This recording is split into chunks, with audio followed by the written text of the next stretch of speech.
News 12 at 11 in high definition starts now. Tonight, new video from a series of drive-by shootings. Richmond County deputies have the footage, and so does News 12. This could be a major clue in the Paine College shootings. And we begin tonight with new information about those shootings and where Paine College goes from here. We've been continuing our team coverage all day long, digging deeper into what happened leading up to that campus shooting. In the meantime, Paine College trying to get things back to normal. Students were back on campus today for classes, and this weekend's graduation will go on as scheduled. Our students have been champions through this process.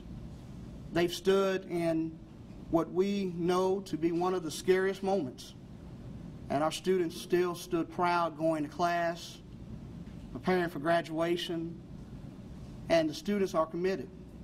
The school has made counseling available to its students, and we're expecting to learn more tomorrow morning at 10 o'clock at a news conference with Paine College and the Richmond County Sheriff's Office. There is some good news tonight about the victim in this, 21-year-old Jawan Baker. Paine's pastor has been at the hospital with him and says he is stable. Doctors told him they expect Baker to make a full recovery. At last check, the Paine student was critical after he was shot on the left side of his head. The suspect accused of shooting Baker, 20-year-old Xavier Cooper. He's also a student at Paine. Tonight, he's at jail facing aggravated assault, possession of a weapon during a crime, and a charge of having a weapon on campus. Cooper's expected to be in court for the first time tomorrow. Meanwhile, Sheriff Richard Roundtree tells News 12 Cooper might not be the only suspect. He believes other shooters could be out there. Tonight, investigators are connecting the dots to see if two drive-by shootings near campus are connected, and we have surveillance video of both. News 12's Travis Ragsdale has been looking through that video for us tonight and has more on how people living near the college are reacting. Gunshots, muzzle flashes, it's all there for the Richmond County Sheriff's Office as they work to put all of these pieces of evidence together from the past 48 hours.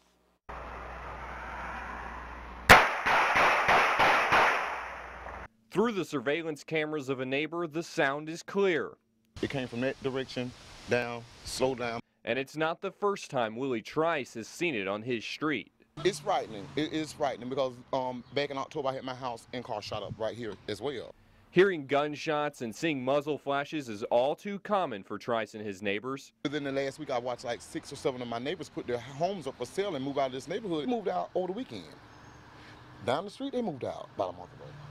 And on down furthest on this side, they're moving out, left and right. Since Sunday, Laurel Street has seen 2 drive-bys, one early Monday morning and another just 30 minutes before the shooting at Paine College. A trailblazer come from that end of the street at snail's pace, and she was just showing me where she had got grazed Sunday night from a bullet, and as soon as she dropped the shirt, there was more bullets ringing out from everywhere, so we all just dropped. Now, Richmond County investigators say they're looking at a possible connection between those shootings and the ones on campus. We had another shooting off campus at another residence. We're trying to see how that relates to this incident. So there's a lot of unknowns right now to see. I want to get to the bottom of it so we could rest better at night, and knowing that we don't have to have anyone coming through and just randomly shooting and not knowing who's who and who's where. And with all this still on neighbors' minds, it's left an uneasy feeling about what might happen next. See, when I got up from the ground, I just knew I was going to see this baby laying out in the yard, and that was the frightening part. And when I realized that the baby was not injured, I was more worried about the child than myself.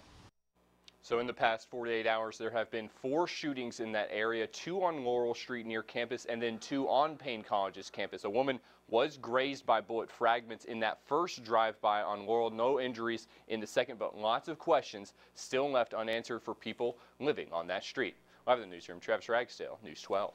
Thank you, Travis. Our On Your Side team looked into Xavier Cooper's criminal history, and he has a lengthy rap sheet in the Atlanta area. He was arrested November of 2011 and pleaded guilty to simple battery, disorderly conduct, and fighting. Just a month later, he was arrested again for loitering, prowling, and contributing to the delinquency of a minor.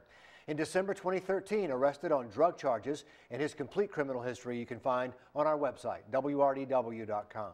Cooper's father is talking about his son's arrest. Anthony Cooper tells the Atlanta Journal-Constitution his son's life has been threatened since January. He told the AJC it all stemmed from issues between a group from Augusta and one from Atlanta over drug turf. Cooper says his son does not sell drugs and that there's no way he was involved in Sunday's shooting at Paine, the first one, because he was at home in Atlanta. But again, Cooper does have a criminal history, and Paine leaders say all potential students are asked if they've ever been convicted of a crime during the application process to get into college. They say he did not indicate he had a criminal past. Some students believe security on campus has been slipping. Like towards February, it just cooled down. I guess they felt like they didn't have to be as strict anymore because there was nothing going on. Paine officials admit they did not do a background check on Cooper because they did not see a reason to do that. They maintain the background screening process in place right now is good. Right now, the school has a zero-tolerance gun policy on campus, and even with a new Georgia law expanding gun rights about to go into place in this summer, officials say they plan to continue their no-gun policy. Paine canceled a couple events for today for the safety of its students. An athletic banquet planned for tonight and a prayer vigil that was scheduled for this afternoon. Both were postponed. School leaders say they'll give students the option to take final exams online if they do not want to take them in the classroom.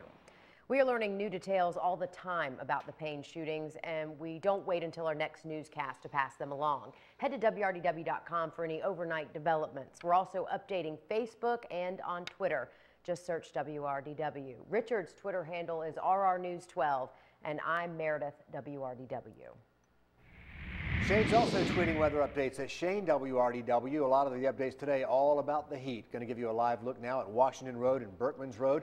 And Shane, we're looking at another day in the 90s. Yeah, no escaping the heat out there for us as we go right back there in the lower 90s for tomorrow. But tonight, thank goodness, as the sun has gone down, we get to cool down a little bit, and that's what we're experiencing at this hour. Wheeler Road at I-20 got us in the mid-60s right now. It's comfortable. Winds out of the west-southwest at around 5 miles per hour. Here's how it's looking across the region as a whole, as the winds are generally southwesterly early on, now a little bit westerly to southwest. And look at that, we're in the mid-60s and 70s, still holding on for a good chunk of the region as we head through the late evening hours. Tomorrow it's going to start out at around 60 at 8. We're at 84 by midday. Lots of sunshine. Good looking day out there. It's just another hot day with high temperatures by the afternoon. We're once again into the lower 90s and the winds out of the southwest at around 4 to 9 miles per hour. Looks like this heat's going to stick around for a good part of the week and then a chance for some rain over the weekend. We'll look at that for you coming up later on.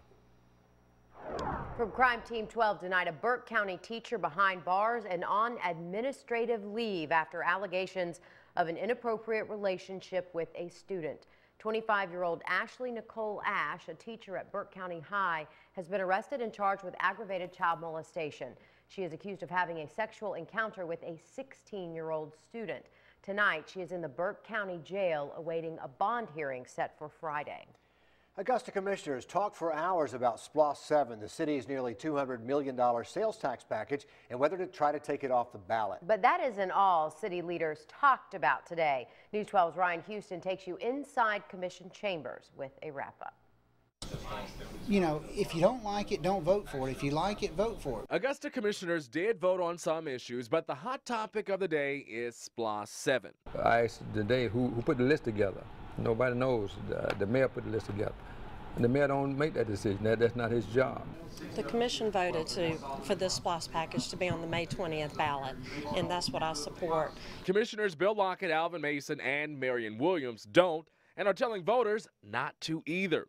Sibley and King Mills are still being questioned because the buildings will cost the city $5 million, and GRU Augusta hasn't even agreed to move in.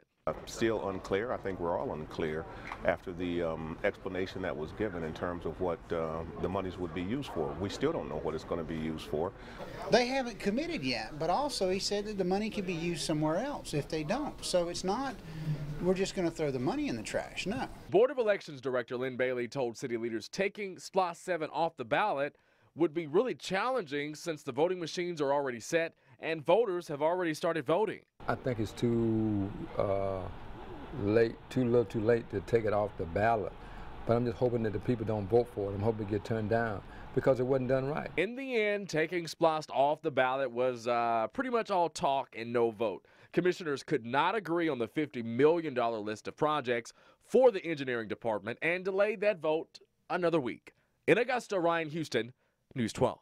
Commissioners approved hiring 5 new 911 dispatchers as part of the Downtown Safety Initiative. They also voted to move the $2.5 million loan for the city's Housing and Community Development Department to next week. We are told the Laney Walker Revitalization Project could be out of money by the end of June. It's an experiment wine lovers will appreciate. Coming up on News 12 at 11, why one winery is keeping some of its stock underwater. And be sure to keep up with us even when we aren't on the air. We are constantly updating new details on the Paine College shootings on our Twitter pages. And you've got the latest on your forecast, too, on yours, Shane. That's true, and we're going with sunny skies out there for tomorrow. 90-plus degree heat sticking around, but there is some rain ahead. I'll show you coming up. You're watching News 12 at 11 o'clock in high definition with Richard Rogers, Meredith Anderson, Chief Meteorologist Shane Butler, and Kevin Feigl, Sports.